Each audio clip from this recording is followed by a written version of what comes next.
The MLB offseason is not yet 2 weeks old, and we've already had three controversial managerial hires, the most expensive purchase of a North American sports franchise ever, and several signs of a slow offseason to come in terms of player signings. Hello, everyone, and welcome into this Tuesday, November 10th edition of Around the Bases from 110 Sports. As always, we are live streaming here on the 110 Sports Network at 110sportsmedia.com/live, as well as twitch.tv/110sports.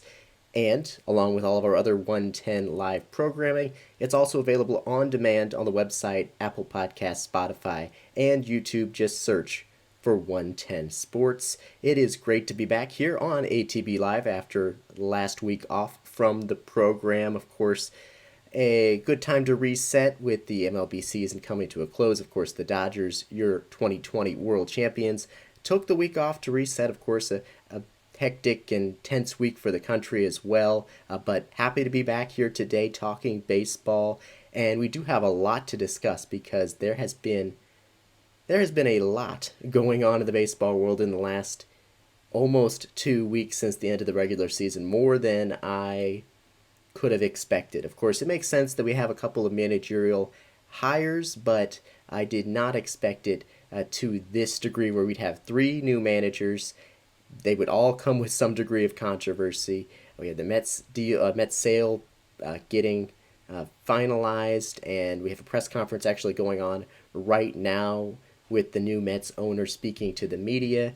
So there's a lot of things happening. Also, a lot of surprise moves, or at least surprise to some degree moves when it comes to players whose options have not gotten picked up by their teams, players whose options would normally be considered very reasonable from a monetary perspective, whose options have not been picked up by their clubs. So we do have a lot to discuss here today on the show. And before we get to our rundown today, I do want to go over a couple of things, just a few notes about what you can expect here on Around the Bases moving forward here into this off season. We will be keeping with the Tuesday, Thursday show format at 1 p.m. Eastern. Most of the shows will be remaining about an hour long, occasionally shorter, but we will have plenty of news, I am sure, that will continue to come in, signings, reports, rumors, developments that we're going to have time to discuss here on the show. I've also got a lot of other topics lined up to discuss. We may also mix in some non-baseball sports talk as well from time to time when the baseball world is relatively quiet.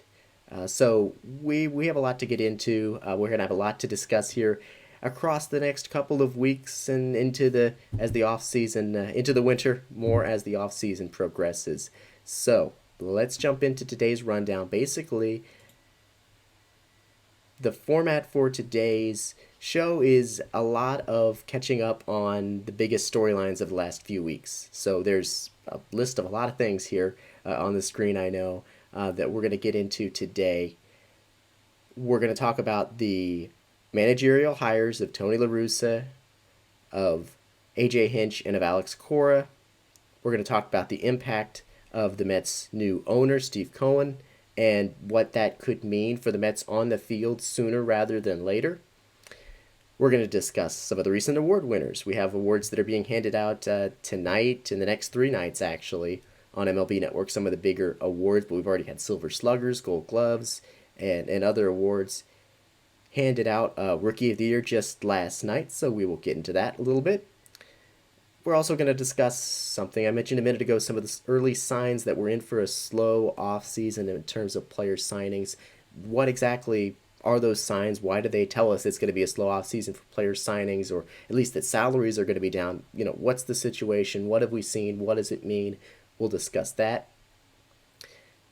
We will also get into a couple of the notable transactions that have happened in the last couple of weeks in terms of, we're not going to discuss every one, there's been tons, but some of the notable names who are maybe a free agent for the first time in their career, or who are remaining with their team after the club picked up their option.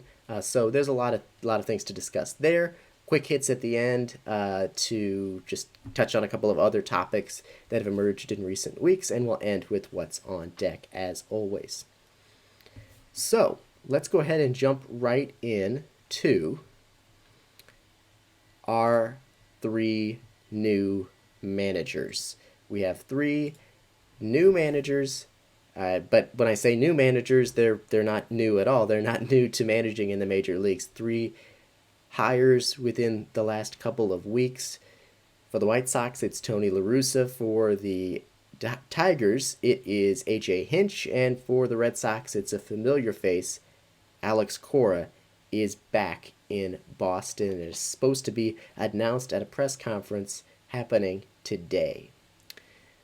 Formally announced. It's already very clear Cora coming back to the Red Sox.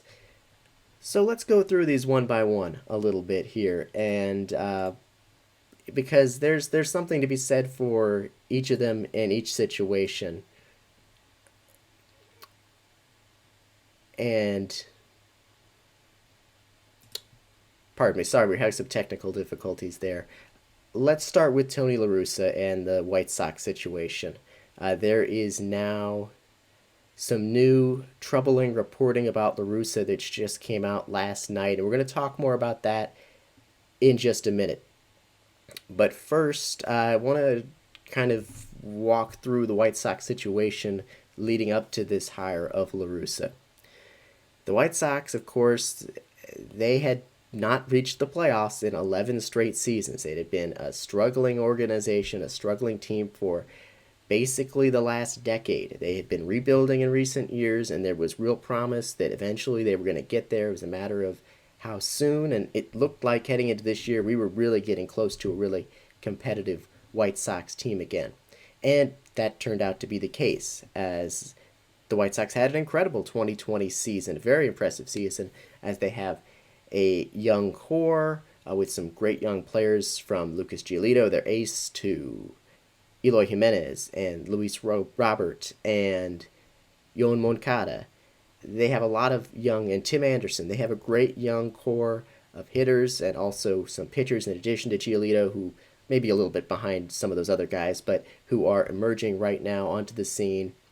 And the team clearly showing they were ready to, they thought their window was opening to really compete here. They were really putting it together by some of their moves to add veteran, proven players over the last offseason or so.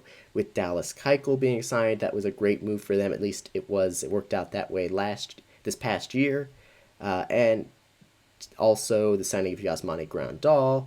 Jose Abreu has been there through a lot of the struggles in recent years. He's been a consistently great force in the middle of a lineup that hasn't been very exciting. Now it is, and he's there. He had his best season in 2020, his best season in the majors ever. So it's great. It's a great situation for the White Sox, but they did slump down the stretch. They entered the final weeks of the regular season in first place in the AL Central, and then they proceeded to slump down the stretch. They got knocked out. They fell all the way down to third place in the AL Central standings when it was all said and done. And then they got knocked out in 3 games in the wild card series by the A's. And their manager, Rick Renteria, was fired. They say parted ways. He was fired. It was very clear Rick Renteria was fired, whether they put it that way or not. So an interesting situation for the White Sox, of course. Now, it's a bad break for Rick Renteria, obviously. And I don't know how much of that was their struggles down the stretch. I mean, their first round playoff exit, it was a best 2 of 3 series, and they certainly didn't embarrass themselves. And this is still a team in a great position that he helped them get there, Renteria did. I understand why they feel that they'd rather go a different direction for somebody a little more in tune with analytics, or, a younger mind, someone who has maybe better skills than what we've heard from Renteria in sort of working with players and keeping discipline and certain things, certain aspects. I understand why they wanted to go a different direction than Renteria. Now, it does not explain what they ended up eventually doing, And that's where we arrived at Tony La Russa.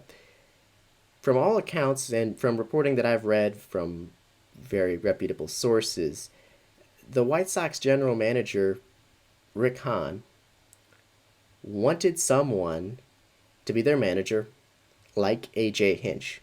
The description from what I've read of what he was looking for in a manager sounds a lot like A.J. Hinch.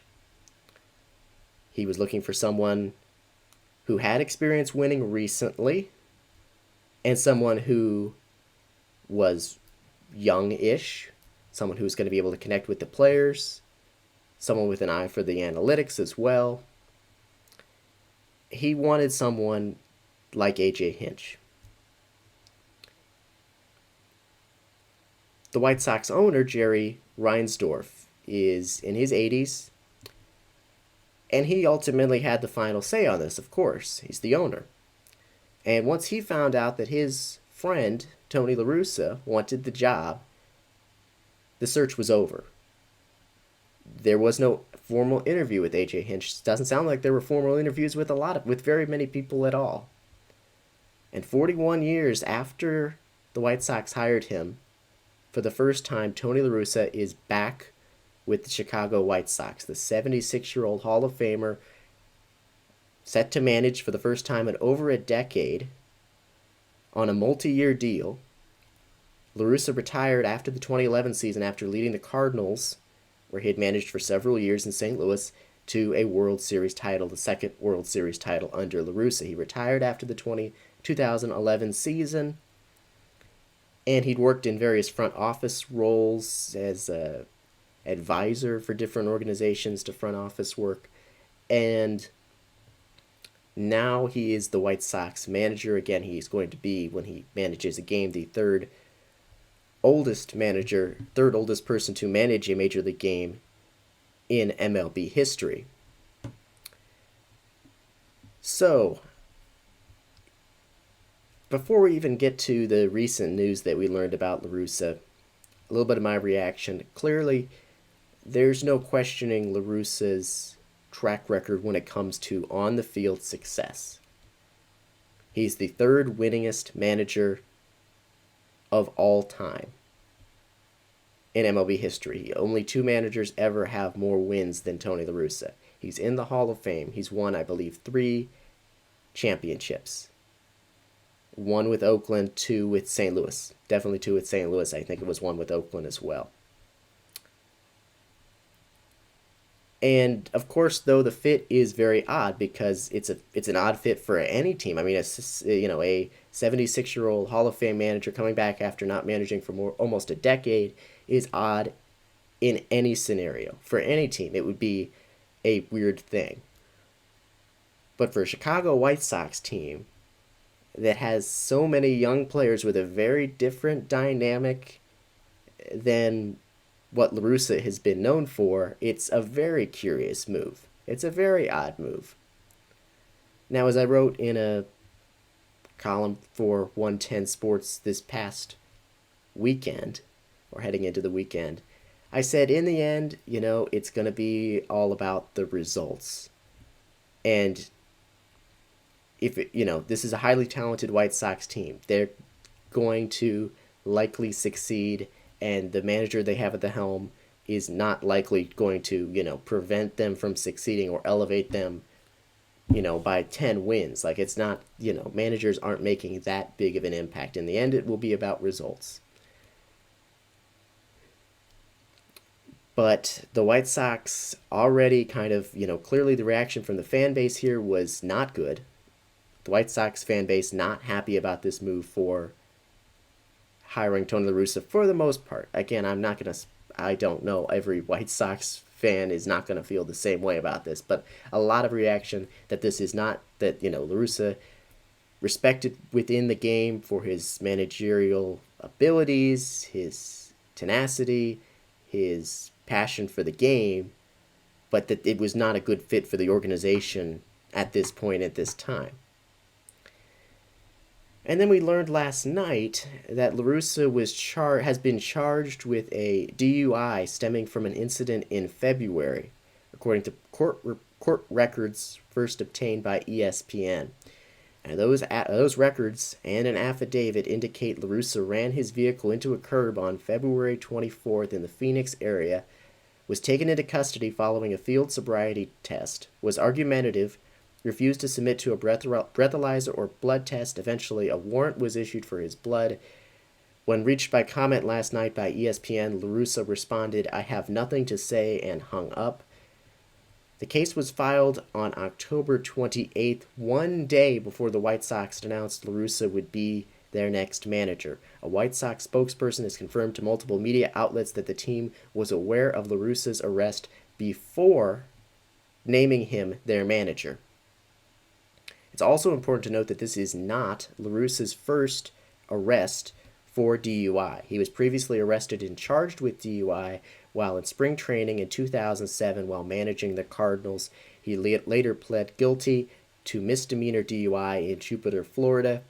At the time of that incident back in 2007, La Russa said in a statement, quote, "I accept full responsibility for my conduct and assure everyone that I have learned a very valuable lesson and that this will never occur again." That was in 2007. 13 years later, La Russa was arrested for DUI again in February. He has been charged. A high-ranking White Sox official told USA Today that La Russa will neither lose his job nor face any discipline from the team, which makes sense only in the context of that they knew before they hired him that this was something that had occurred. Which, good grief. There's no explaining this away. There's no painting this in a better light. It's not acceptable. It's irresponsible and dangerous judgment on multiple occasions. It's a crime. And it's one that he has been charged for once and has been convicted for a second time at this point. The hiring of La Russa was already controversial because of him returning nearly a decade after his retirement and after comments that he's made about social justice issues in recent years not in line with many MLB players, including some of them on his own team. It was also controversial within the organization because the organization and the owner cast aside a chance to try to lure top available candidates for a highly sought-after job for an exciting young team on the rise in favor of going with the owner's friend. Now, the White Sox very well may still be on the cusp of making an incredible run with great on-the-field success, and La Russa's knowledge and experience could very well prove extremely beneficial to White Sox players. But the White Sox right now are making headlines for all the wrong reasons, and they've got only themselves to blame for that right now. As for the other managerial hirings in recent days, A.J. Hinch to the Tigers, the former Astros manager who was suspended for this past season due to after the Astros MLB's investigation into the Astros sign stealing scandal. Hinch was suspended for 1 year. They parted ways with the Astros, and now just within a half hour or hour after the end of the World Series, after his suspension ended, he was contacted by the Tigers. And Hinch, one would imagine he would have chosen first the White Sox job had it been offered to him, but that didn't happen. He was contacted by the Tigers quickly, and now he is their new manager. It's a very different situation than he would have had with the White Sox. The White Sox ready to compete right now. I mean, they already competed. They made the playoffs this year. This past year, they were great. They're going to be great. Very different situation for A.J. Hinch, who's now going to be put in a situation where the Tigers, they showed a few positive signs this past year, but they're still very much in the midst of a rebuilding effort. So he's going to be expected to be a part of that, not just show up and manage a great team to get them to the World Series, but help develop a team and help build a team. Obviously, he's not the one drafting players, signing players, but help develop a team over the course of the next few years that can reach the playoffs again and reach relevancy again. So the Tigers clearly think Hinch is their guy to help get them there. because they're not going to be competing in 2021. I should say that's very unlikely they're going to be ready to compete in 2021 at a high level. So they think this is their guy who's going to help them over the next course of the next few years get to that level again. As for Hinch and his role in the Astros sign stealing scandal, it's been reported, or according to the commissioner's report, he was aware of it. He did not approve of it, it appears, and he even did some things to try to prevent it, but he did to express his disapproval of it, I should say. But he did not prevent it, he did not stop it, he did not report the sign stealing that was going on from the Astros players and with the aid of some coaches. And so A.J. Hinch, now the Tigers manager. We'll see how that pans out. He's a guy who had an incredible reputation prior to this whole Astros situation. We will see how it all plays out in Detroit. And finally, the Red Sox and Alex Cora. I mentioned that Hinch, reportedly didn't have a huge role in the sign stealing scandal, but Astros players were getting help from some coaches, and one of them was Alex Cora. He led Boston to a World Series in his first season there in 2018, and then he was suspended for his role in the Astros sign-stealing scandal, and then parted ways with the Red Sox for last season. He was one of the main architects, according to MLB's report, one of the main architects of the Astros sign-stealing scandal. He ordered the installation of an illegal monitor near the home dugout and assisted players in stealing signs, according to Rob Manfred's report. And essentially, Alex Cora sat in timeout for one shortened season before giving back everything that he had before. The Red Sox handed the role of manager over to their bench coach last year, Ron Renneke, and then they departed ways with him at the end of this past season. The Red Sox had a very bad season, but it was not something that Ron Renneke could have prevented or that Alex Cora could have prevented had he been there. Cora seems like Cora is a guy that his players seem to really love, and he will fit back in there very well, and it's clear he's a smart guy, he's not going to cheat again. But that's not really the point. He also comes back to a different team than he left. Much of the core is still there, but there's some real work to do for this Red Sox team, some real holes in that roster. In the end, though, with Cora and the Red Sox, the Red Sox made it really clear where their priorities lie.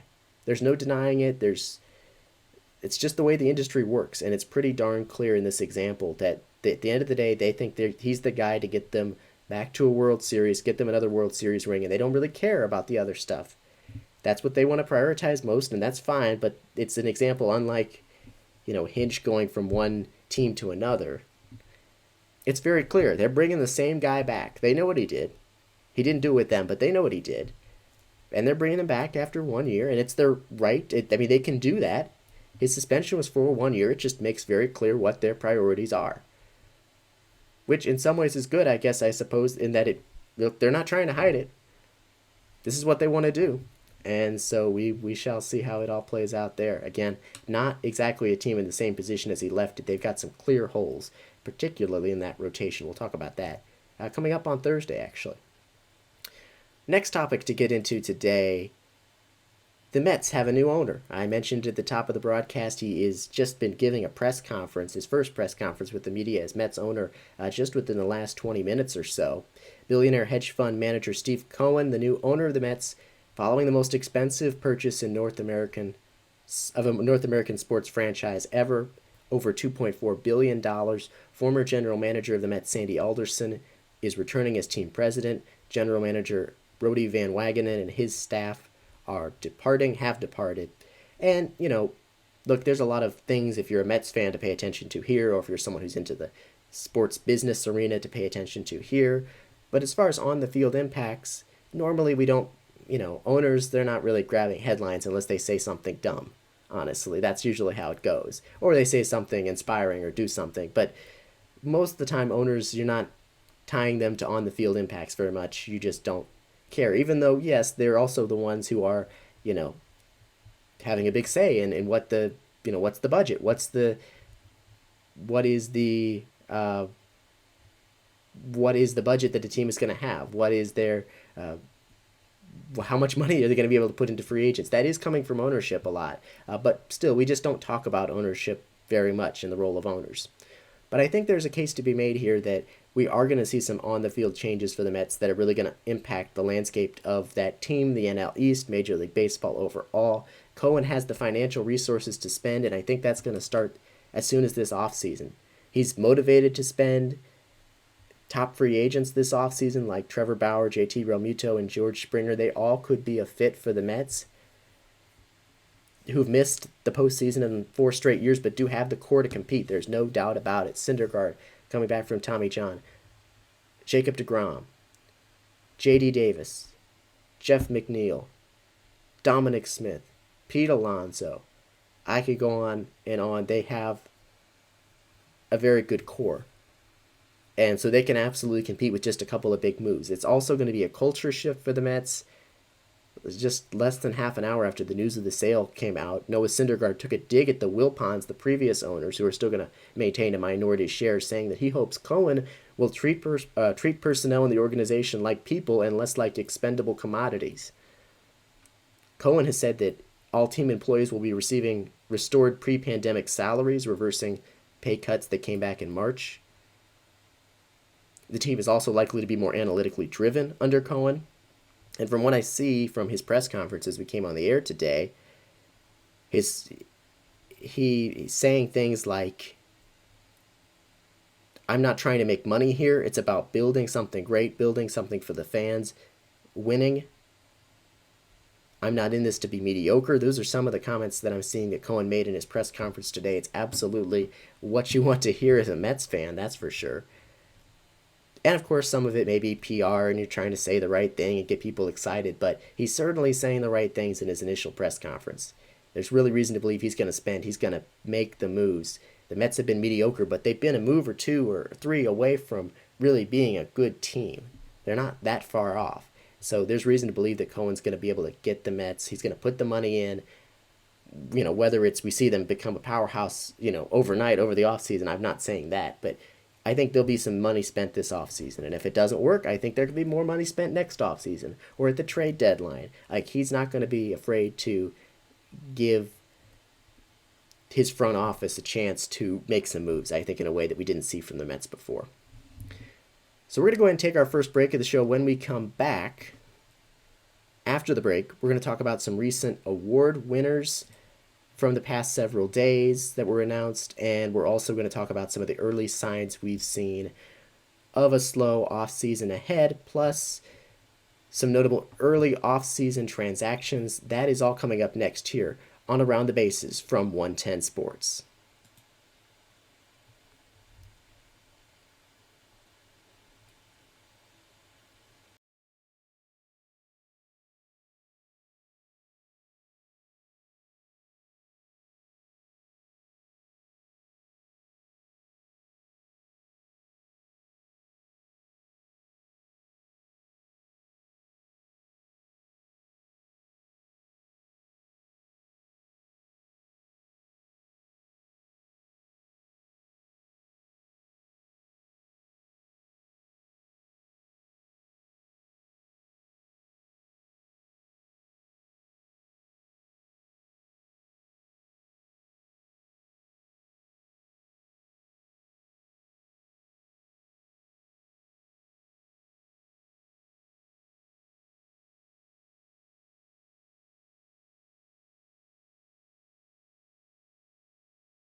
All right, welcome back into this Tuesday, November 10th edition of Around the Bases here from 110 Sports. Streaming here, as always, on the 110 Sports Network at 110sportsmedia.com/live. Going to go now through a couple of other topics, some recent headlines to get to. Let's start with some of the recent award winners. Last night, the Rookie of the Year winners were announced on MLB Network. Seattle outfielder Kyle Lewis became the 12th player in American League history to win the award via unanimous selection, the 25-year-old becoming the first Seattle rookie to win the award since Ichiro Suzuki in 2001. The center fielder hit .262 with 11 home runs and 28 RBI in 58 games this past summer. Luis Robert of the White Sox finished second. Astros pitcher Christian Javier finished third in AL Rookie of the Year voting. On the NL side, it was Milwaukee relief pitcher Devin Williams who was named Rookie of the Year.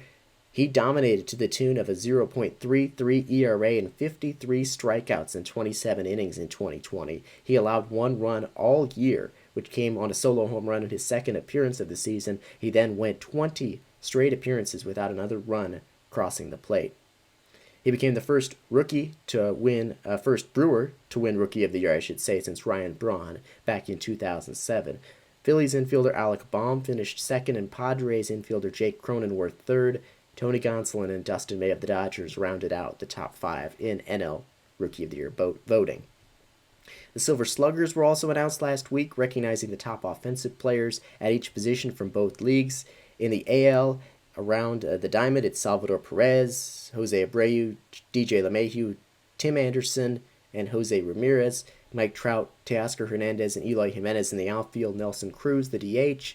In the NL, Travis d'Arnaud, Freddie Freeman, Donovan Solano, Fernando Tatis Jr., and Manny Machado. Left side of the infield is all Padres. Betts, Acuna Jr., Juan Soto in the outfield, Marcelo Zuna, the Silver Slugger in the NL for DH, which isn't something we've had very much of.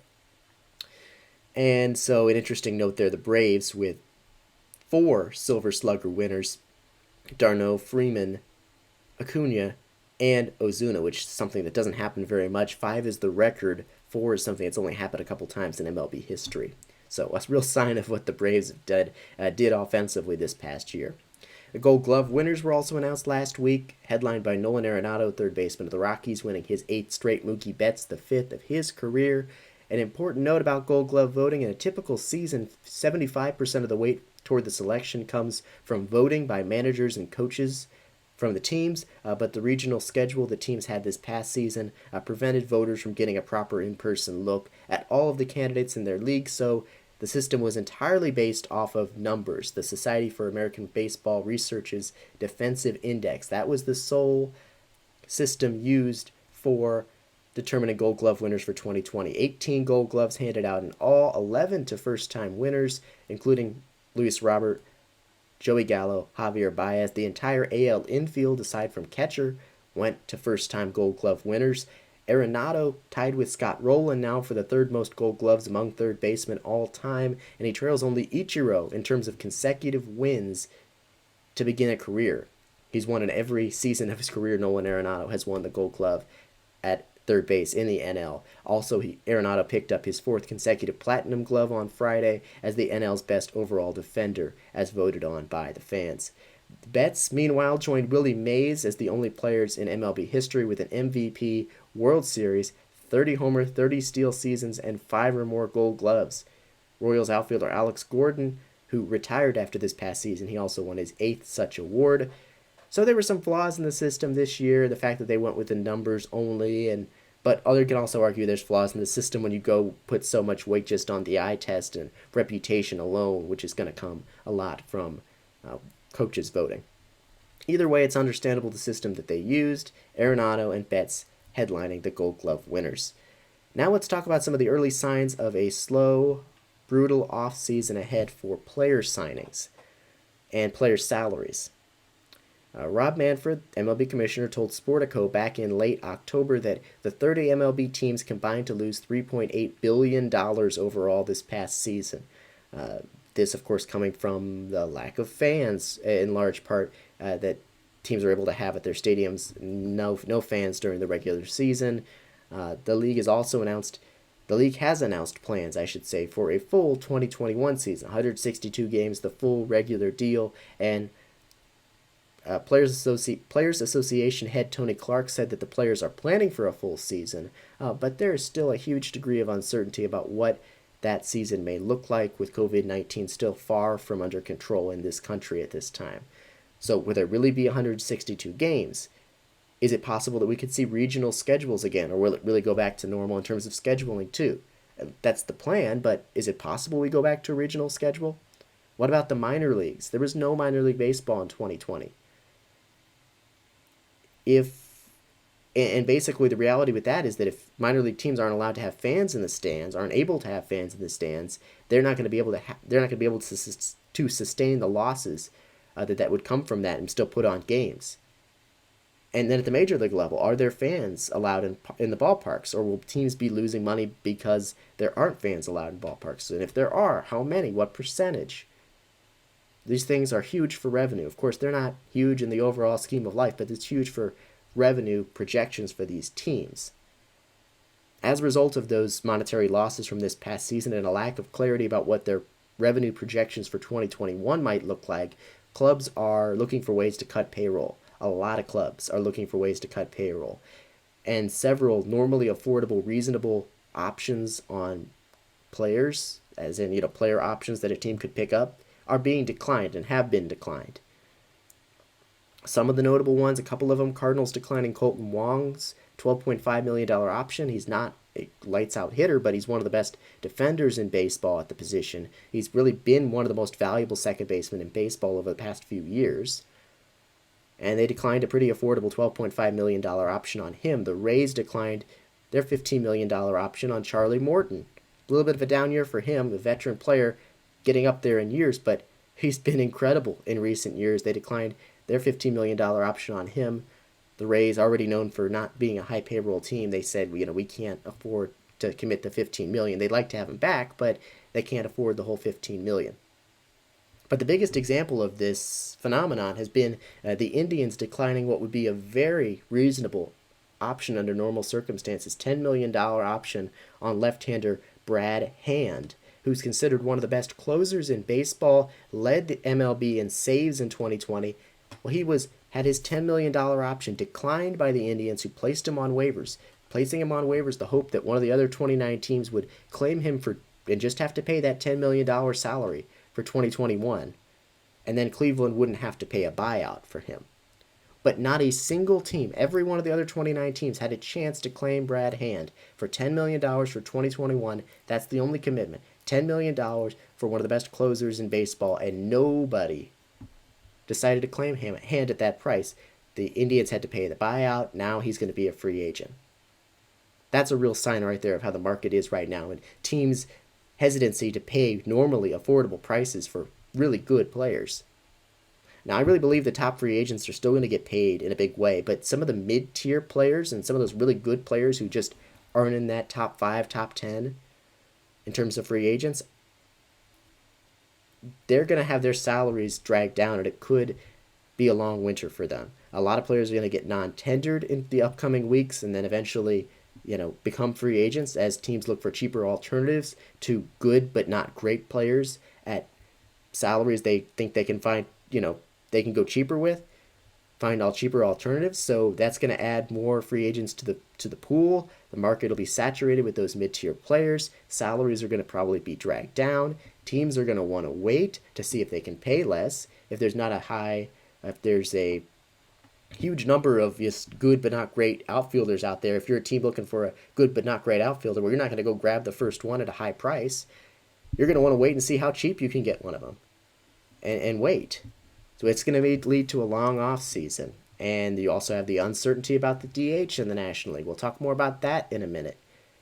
Recent reporting does suggest it'll probably be in place for 2021, but it's still not set in stone yet. So is an NL team really going to commit to saying, okay, yeah, let's sign Nelson Cruz, who can only DH, when it's still not in stone, still not certain that there's going to be a DH in the National League in 2021. There's no agreement yet. It could still fall apart. So that's complicating factors too. All in all, there are a lot of signs that this is going to be a rough off season for the non-star free agents, and that there's going to be more free agents flooding the market. It's going to be interesting to watch how this all plays out. And teams are waiting for certainty about what 2021 is going to look like, but I don't feel like that certainty is coming anytime soon. It's not like we're going to learn next week for sure that there's going to be all these fans at the park. So teams are waiting for certainty, but I don't know when that picture is going to change from them, when they're going to be able to say that they feel more confident in knowing what their salary revenue projections are going to look like. So we'll just have to see how that all plays out. All right, final note of this segment here. We just want to discuss a couple of early offseason transactions of note. Six players were extended qualifying offers prior to the deadline for teams to do so a little over a week ago. Trevor Bauer with the Reds, Kevin Gausman of the Giants, DJ LeMahieu, the Yankees, JT Realmuto, the Phillies, George Springer, the Astros, Marcus Stroman, the Mets. Those were the players who received a qualifying offer valued at just shy of $20 million. And none of them have accepted, and there's only a few that have any chance to accept. The deadline for that is coming up. We'll discuss that at the end of the show. So those are your players, your six players who were offered a qualifying offer, extended a qualifying offer. None is accepted, and it looks like maybe we get one, maybe two, but it looks like we may have, it's possible, no qualifying offers accepted. There were also a number of notable transactions in the last few weeks since the end of the 2020 season. I don't have time to get into all of them. Of course, not all of them are really important, but did want to touch on some of the bigger names. Among some of the players who had their options declined, Cardinals second baseman Colton Wong, Seattle second baseman D. Strange Gordon, Mets catchers Wilson Ramos and Robinson Chirinos, infielder Todd Frazier, Nationals outfielder Adam Eaton and their infielder Howie Kendrick, Rockies infielder Daniel Murphy, Braves reliever Darren O'Day, Ryan Braun of the Brewers is a free agent for the first time in his career, or Ryan Brain as he is in my notes, he got autocorrected. Rangers starter Corey Kluber, that's a move that didn't work out for them. He's a free agent, along with Charlie Morton and Mike Zunino of the Rays, the AL champions, the reigning AL champs. Indians first baseman Carlos Santana. Brad Hand, John Lester of the Cubs. Chris Archer with the Pirates. Mitch Moreland acquired from the Red Sox by the Padres, but they're not willing to pay him big. There's no certainty of the DH there. They have Eric Hosmer.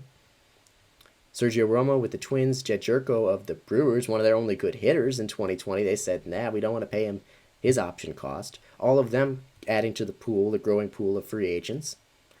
A couple of players who had their options exercised, so they will be remaining with their teams. Starling Marte had his $12.5 million option picked up by the Marlins.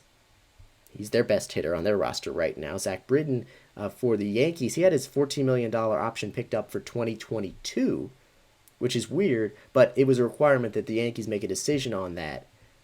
Otherwise, he could potentially leave before 2021. It's a weird system for that contract. The Cubs first baseman Anthony Rizzo had his $16.5 million option picked up for 2021.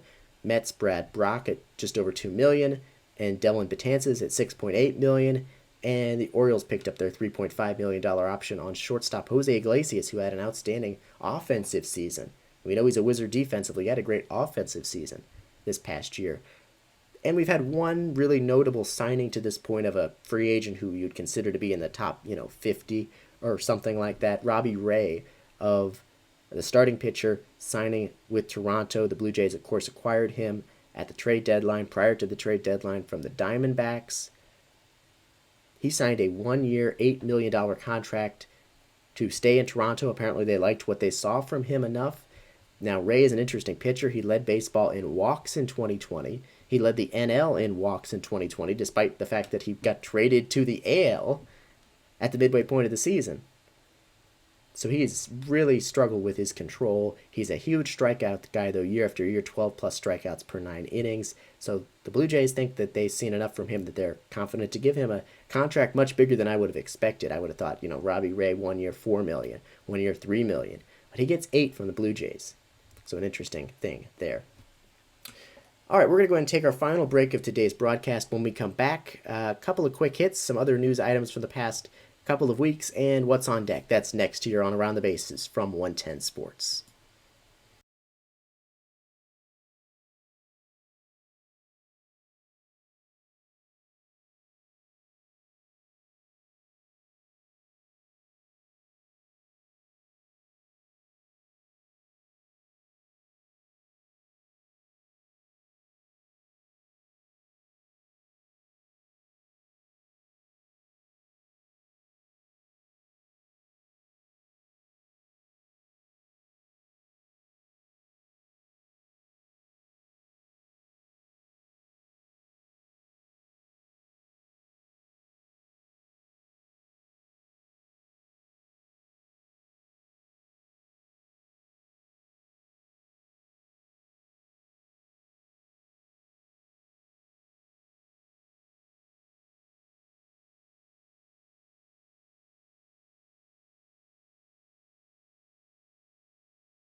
All right, welcome back one final time to this Tuesday, November 10th edition of Around the Bases from 110 Sports. Just time for a few more segments today. We're going to start with some quick hits, just some other items that I think are important to note from the past couple of weeks.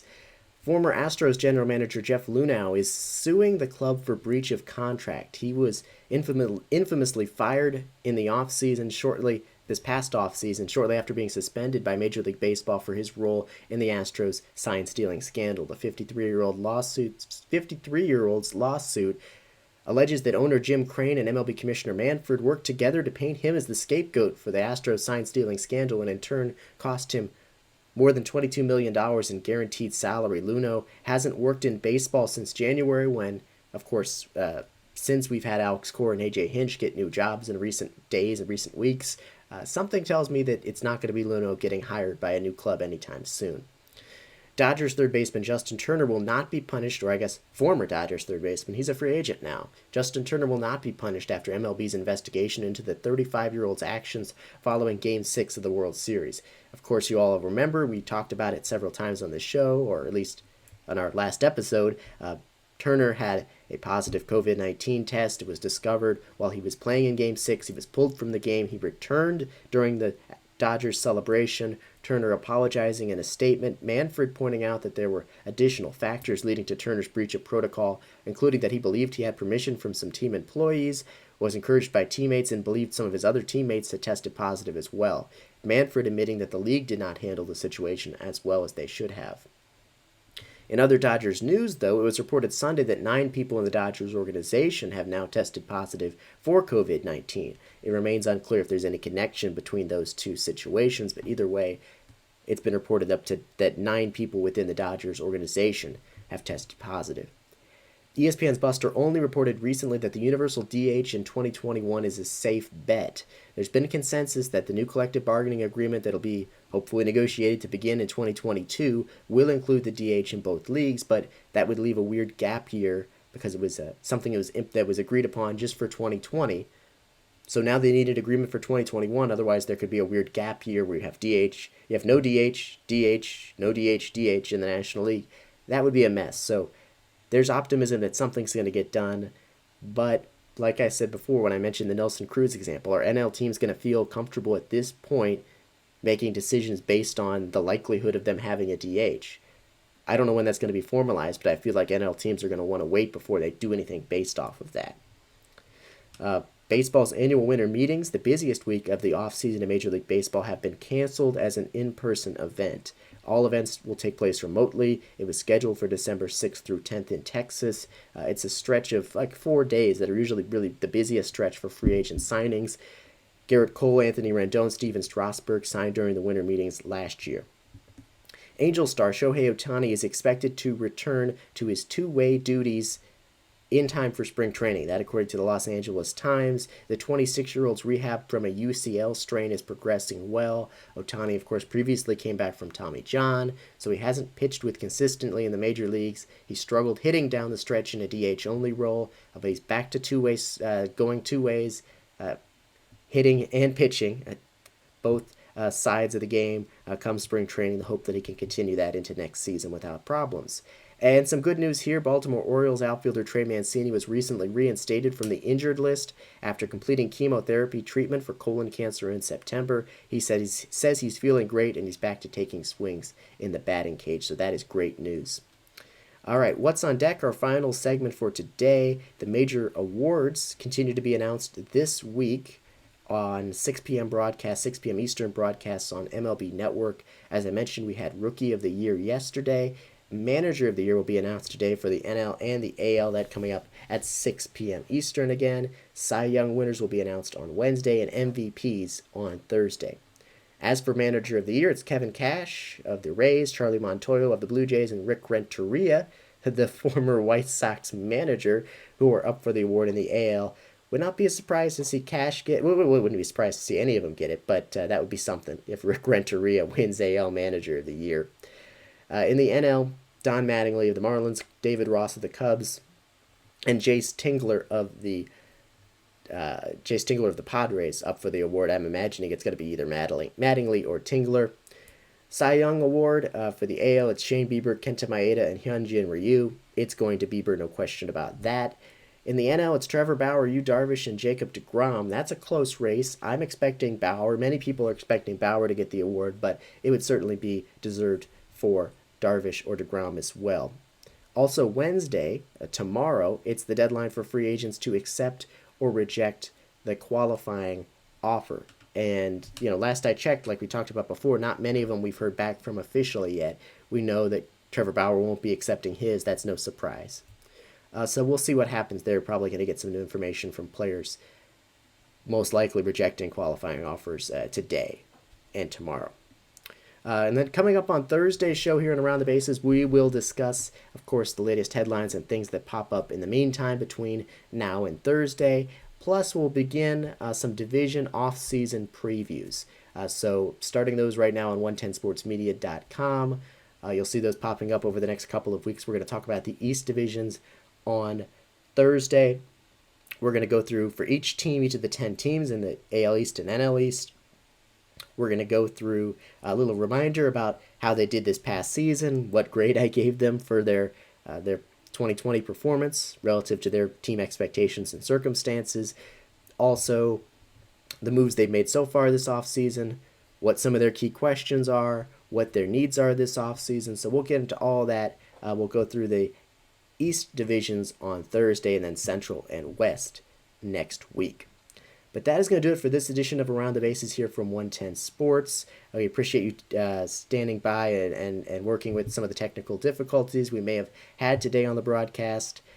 Stay safe. Take care of one another. Again, back with you on another broadcast on Thursday. In the meantime, our live coverage continues with the J Mole Show with Josh Molnix tomorrow at 11 a.m. Eastern. Touchline Talk with Josh Doring at 11 a.m. Eastern on Thursday. Around the Bases back at 1. So stay safe once again, and I will talk to you again on Thursday.